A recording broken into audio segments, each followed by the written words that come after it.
I should write a jukebox musical. See that Doobie Brothers song coming, did it? Dr. Jake left his wife for me and we moved in together. Because that's healthy. After months of dating, which basically meant me passing out every night from drinking and Dr. Jake keeping in such close contact with his wife that he literally answered the phone when she called while we were having sex, I was less than shocked when I woke up to, "I don't want to date you anymore," Dr. Jake said, after having come back from a week of vacation with his family. It's 8 o'clock in the morning. I hadn't even had my coffee yet, and this douchebag was breaking up with me. "I know, I set an alarm," he replied. "You set your alarm to break up with me?" "Yeah, I wanted to catch you before work." "Oh, well, how thoughtful of you." "You knew I was coming home last night, and you were at a bar drinking and having a good old time." "Well, why didn't you come in?" I asked. I was mad. "You're a borderline stalker. What the hell is wrong with you? Why wouldn't you just call me? We have cell phones." "I was trying to surprise you. I haven't seen you in a week." "Big fucking deal, Jake. We're not married. I'm not your wife." Not only had he set his alarm to break up with me, now he was stalking me and pissing me off in general. "I don't want to do this with you anymore," he said. "Fine," I said. "I have to go to work now." I got in the shower and went to work. I guess I was ready for this relationship to be over because I didn't seem to care all that much that we were no longer together. I really cared for Jake, but he was a mess and I was increasingly becoming messier. The story goes on, but the moral of it is I continued to sleep with Jake for the next 2 months until our relationship put me in AA for good. I just saved 50 pages of reading for those of you who are too lazy to read the goddamn book. Step 8, and this is the most crucial step of all. Meet on Grindr.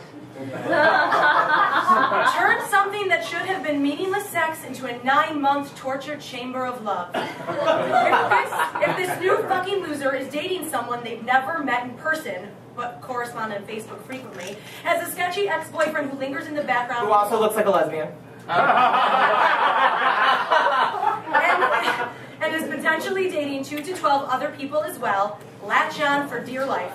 Yay. Make sure this person approximately. Make sure this person wastes as much of your time as possible. The uglier he gets, the more you want him. Remember, if he gains a ton of weight or grows a horrible beard, he is a winner. Especially if you've never looked better. Everyone loves a mismatch. Heavy drinkers are also a big plus. Play the Sam and Diane card. Fight, bicker, and stop speaking for months at a time, only to let him back in so he can shit all over you again. Yes. This next essay is also from my new book, and the worst part about this is that I was completely sober when all of this happened. Yeah, and it's the worst one of all. "Hello, my name is Blake," the message on Grindr read. "Ooh, yum, rhymes with cake," my fat ass replied. Blake, who incidentally enough also rhymes with Jake. Oh. We got to talking on Grindr, and before I knew it, we had exchanged phone numbers, Facebook profiles, and emails. I was giving up all my personal information to this kid. But what was not to like? He was a 23-year-old actor, 6'3", half Mexican, had a tattoo, and was gorgeous, although hindsight 2020, not really that gorgeous. I had never dated a man younger than me. Men who are half Mexican, because I've always been told to steer clear of Mexicans and their spooky fingers. Which is not racist. Every time I've ever been in a room with a Mexican, something has gone missing, and in this case, it was my heart.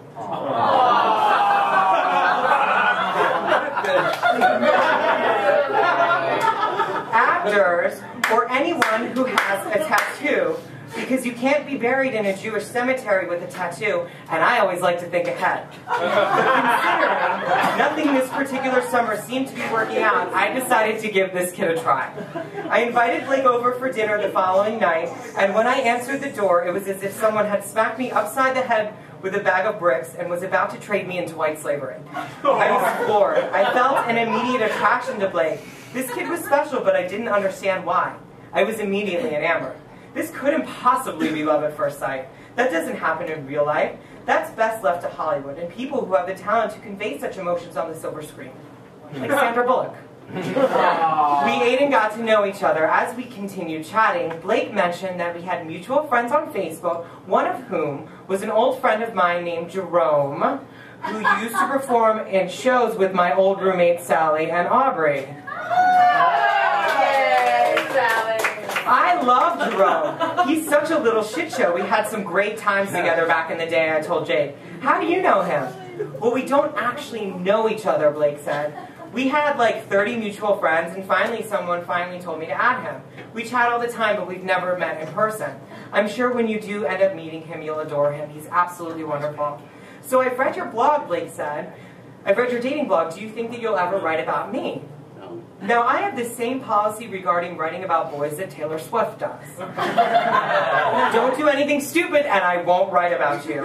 It's a disclaimer I give to everyone, and just one of the many wonderful qualities Taylor and I share besides being gorgeous blondes. Having mentioned that, I'm sure we can all see where this one's going. Before I knew it, Blake and I were in bed together. Sex on the first date is always the basis on which all healthy relationships should begin. What about Jerome, he asked. Do you see him now? I questioned. No, Blake said, but I meant to tell you we're kind of dating. I rolled over and replied, I thought you said you hadn't even met him yet. Well, we have been speaking a lot and I really like him. I told him that I wouldn't do anything with anyone else until we met. That doesn't even make sense, I said, as I suddenly realized why I had never dated anyone younger than myself. Jerome isn't here and I am, and we're in bed together. I know, Blake continued, but I really like him. We're kind of dating. Sweetie, I said. I looked into Blake's eyes and saw so many red flags that I thought I had been transported back in time to communist Russia. I understand that you really like him, but you're basically pen pals at this stage. First of all, you cannot date someone you've never met.